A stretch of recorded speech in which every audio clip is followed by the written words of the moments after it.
आप सभी का आज की इस क्लास में स्वागत है। आज हम सीखेंगे प्रश्नावली 4.3 का पहला प्रश्न, जिसमें हम पूर्ण वर्ग बनाने की विधि के द्वारा द्विघात समीकरण के मूलों को ज्ञात करना सिखाएंगे। इस वीडियो को अंत तक जरूर देखिए। निम्नलिखित द्विघात समीकरणों के मूलों का अस्तित्व हो तो उन्हें पूर्ण वर्ग बनाने की विधि द्वारा ज्ञात कीजिए।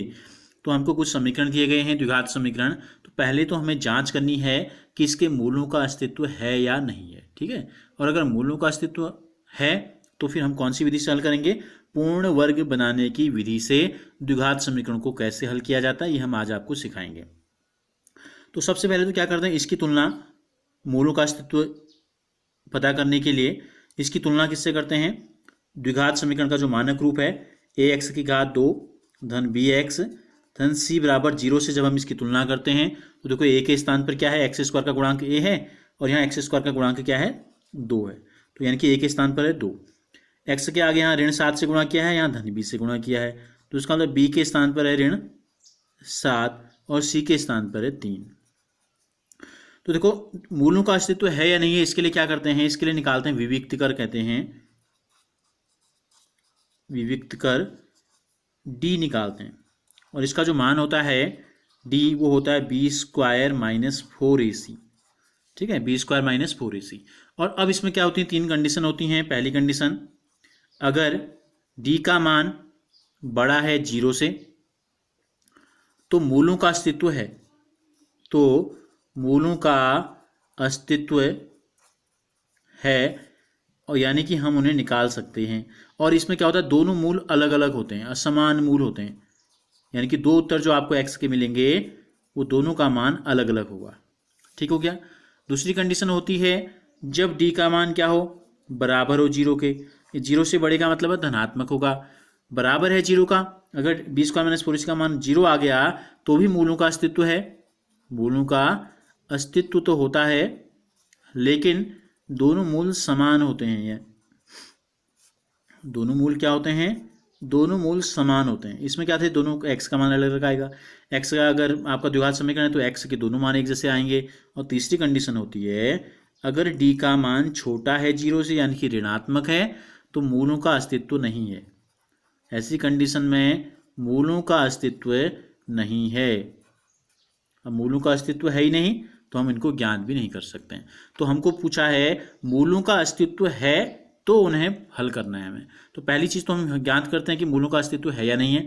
तो क्या निकालते हैं इसके लिए, बी स्क्वायर माइनस 4ac निकालते हैं, ठीक है। बी स्क्वायर माइनस 4ac हम निकालते हैं। देखो क्या करेंगे, तो डी बराबर लिख देते हैं, यहीं पर हल करते हैं। डी बराबर बी स्क्वायर माइनस 4ac हमें निकालना है, तो बराबर के स्थान पर बराबर रख लेते हैं। याद रखिए B square minus 4ac, B का मान कितना है, हमने निकाला है ऋण 7 है। कितना है, ऋण 7 की घात 2, ऋण के स्थान पर ऋण। 4ac का मतलब है 4 गुणा a गुणा c है, यानी कि बीच में क्या गुणा का निशान है। तो 4 गुणा a का मान है 2 गुणा c का मान हमने निकाला है 3।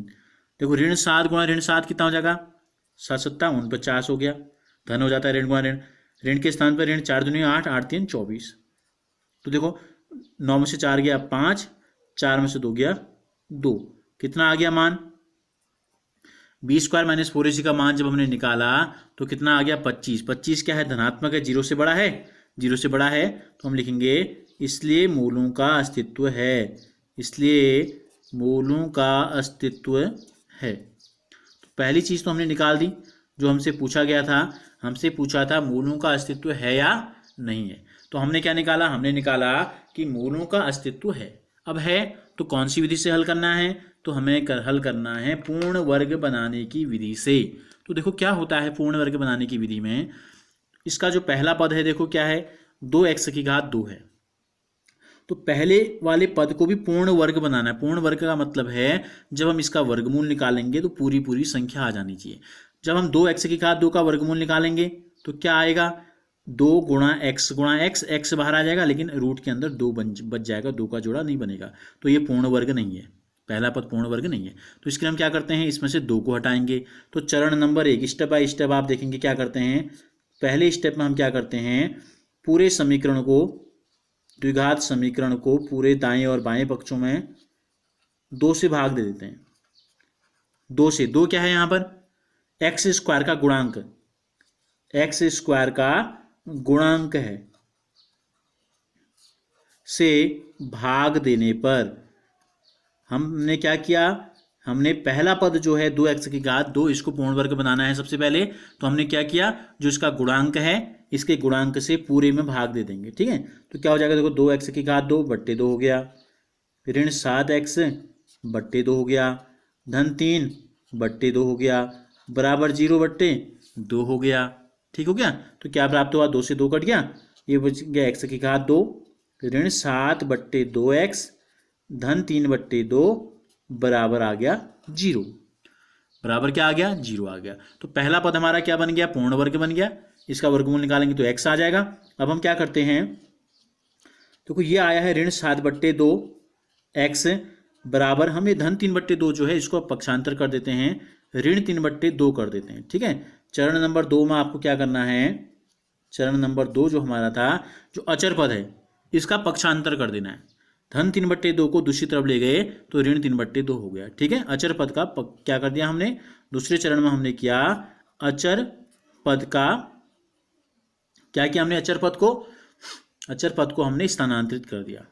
ठीक है, पक्षांतर कर दिया, स्थानांतरित हमने कर दिया दूसरे पक्ष में। इतना समझ में आ गया। अब हमें क्या करना है, तीसरे स्टेप में देखो ध्यान से देखना है। अब ये पूर्ण वर्ग जब हम बनाते हैं, हम किसी द्विघात समीकरण को जो पूर्ण वर्ग बनाते हैं तो हमारे पास दो तरीके पैटर्न हमको मिलते हैं, दो तरीके की चीज़ें हमारे पास आती हैं।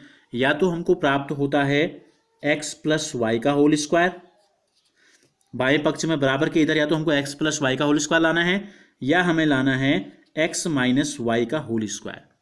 इस बात को आपको ध्यान से रखना है। अब देखो ये आपने सूत्र पढ़े हैं कक्षा 9 में, क्या होता है, x प्लस वाई का होल स्क्वायर क्या होता था, ये होता था x square plus 2xy plus y की घात 2 वाई स्क्वायर। और ये क्या होता था, एक्स स्क्वायर ऋण 2xy धन वाई की घात 2 होता है। ठीक हो गया। अब इन दोनों में से कोई एक तरीका जो है, एक पैटर्न जो है ऊपर वाले को हमको मिलाना है। अब देखो क्या है, बराबर के बाईं तरफ हमको दो पद मिल गए, एक पहला और दूसरा। पहला तो एक्स स्क्वायर दोनों में है, दूसरे में क्या है, आगे से प्लस और इसमें क्या है, आगे से माइनस। तो इसमें क्या माइनस है आगे से, तो हमारा जो ये सूत्र बनेगा, जो पूर्ण वर्ग जब हम बनाएंगे तो इसका जो रूप होगा वो रूप कैसा होगा, ये होगा एक्स माइनस वाई का होल स्क्वायर का जैसा। ठीक है, अब हमको कितने पद पता है, पहला और दूसरा, पहला और दूसरा। तो दूसरे पद की तुलना करो, पहला पद तो एक्स स्क्वायर है, ऋण की जगह पर ऋण है, अब बचा क्या, 7/2x है और यहाँ है 2xy, यहाँ पर क्या है 2xy। अब आपको ध्यान रखना है कि हमको दूसरा पद बताना है। पहला पद तो हमको पता चल गया x, अब दूसरा पद y क्या होगा इसकी हमें जांच करनी है, इसको हमें निकालना है। ठीक है, तो हम तुलना करते हैं। अब तुलना क्या करते हैं, देखो चरण नंबर 3 में हमें यही काम करना है। तीसरे स्टेप में हमें क्या करना है, y को निकालना है। अब यहाँ क्या है, ऋण की जगह ऋण, 2xy की जगह क्या है, हम ये लिखते हैं 2xy का जो मान है वो है 7/2x के बराबर है। 2xy का मान किसके बराबर है, 7/2x के बराबर है। x से x कट गया, क्या बचा 2 गुणा वाई, 2y का मतलब क्या, 2 गुणा वाई बराबर 7/2। तो जब हम y का मान निकालते हैं तो ये आ जाता है 7/2। ये 2 गुणा में था, ये भाग में आके भी गुणा में चले जाएगा। ठीक है, तो कितना आ गया 7/2/2। y का जो मान आया 7/2/2 यानी कि गुणा में 2 आ गया। तो क्या होता है, इसको हम ये लिखते हैं, इस चरण को जब हम सामान्यीकरण करते हैं ax² plus bx plus c के रूप में, तो ये क्या था 7/2 क्या है हमारा, देखो 7/2 हमने क्या लिया है, 7/2 यहाँ पर b है। जब हम यहाँ ax² प्लस bx के फॉर्म में इसको देखेंगे तो ये x का गुणांक b है।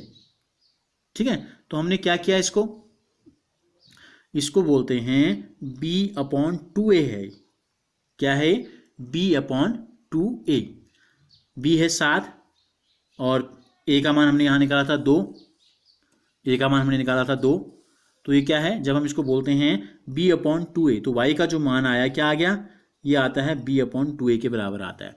अब हम क्या करते हैं, चरण नंबर 3 में हमको y की वैल्यू पता चल गई, तो हम इस समीकरण के दोनों पक्षों में हमें क्या चाहिए, यहाँ देखो x² ऋण 2xy धन y² है ना, लेकिन हमारे पास यहाँ y का वर्ग नहीं है। तो हम क्या करते हैं, y का वर्ग जोड़ेंगे तो दोनों पक्षों में जोड़ेंगे। ठीक है, ताकि समीकरण के मान में अंतर नहीं आए। तो हम यहाँ क्या करते हैं, दोनों पक्षों में हम लिखते हैं, चरण नंबर 3 में दोनों पक्षों में बी अपॉन 2a यानी कितना आया 7/4 का वर्ग, 7/4 का वर्ग जोड़ने पर, दोनों पक्षों में हम 7/4 का वर्ग जोड़ देंगे, दोनों पक्षों में 7/4 का वर्ग जोड़ने पर क्या प्राप्त होगा हमें। देखो हमारा समीकरण है x² ऋण 7/2x। पहले समीकरण को लिख लेते हैं। समीकरण है x² ऋण 7/2x। हमें क्या करना है, दोनों पक्षों में 7/4 का वर्ग जोड़ना है। तो यहाँ 7/4 की घात 2 जोड़ दी। बाएं पक्ष में क्या है इसके बाएं पक्ष में है ऋण 3/2। तो क्या करेंगे, ऋण 3/2 है तो इसमें भी क्या करेंगे 7/4 की घात 2 जोड़ देंगे। तो हमने क्या किया, चरण नंबर 3 में समीकरण के दोनों पक्षों में y का जो मान आया था उसके y² को हमने जोड़ दिया। ये आप मानो कि y की घात 2 को हमने जोड़ दिया। तो क्या प्राप्त हुआ हमको, आपको दिखाई दे रहा है एक समीकरण। तो दोनों पक्षों में b/2a का वर्ग या y की घात 2 को हमने जोड़ दिया। अब इसको हल कर, अब ये जो हमको प्राप्त हुआ देखो, ये है x, ये है y, ये है 2xy। ठीक है, ये है x, ये हो गया x² minus 2xy plus y² हो गया ये। तो क्या लिख लेंगे हम, इसको इस रूप में लिख लेंगे। तो क्या प्राप्त हो जाएगा हमें, पहला पद x स्क्वायर, इसको लिखते हैं x माइनस वाई का होल स्क्वायर। इसको क्या लिखते हैं, x माइनस वाई का होल स्क्वायर। तो हम सीधे ही लिख देते हैं इसको, x के स्थान पर x ही है, माइनस की जगह पर माइनस, और y का जो मान हमने निकाला था, क्या निकाला 7/4। तो 7/4 का स्क्वायर। तो ये हो गया a ऋण b या x ऋण y का होल स्क्वायर। अब यहाँ इस वाले को हल कर लेते हैं। ये हो गया ऋण 3/2, धन की जगह धन, इसका वर्ग करेंगे तो 7 × 7 7 7 49, और ये 4 × 4 4 चौको 16। जोड़ देते हैं इन दोनों को, इन दोनों का एलसीएम निकालेंगे, कितना आएगा 2 और 16 का लॉस आएगा 16। 2 का भाग 16 में कितनी बार गया, इनकी 2 को भी हमें 16 बनाना है। तो क्या करेंगे 8 से गुणा करेंगे, 8 दूनी 16, तो 8 3 24, 8 से अंश को भी गुणा कर देंगे। 16 कम 16, 49 से कम 49। ये आ गया x ऋण 7/4 का होल स्क्वायर। तो हमने क्या कर दिया, बाएं पक्ष को हमने पूर्ण वर्ग बना दिया।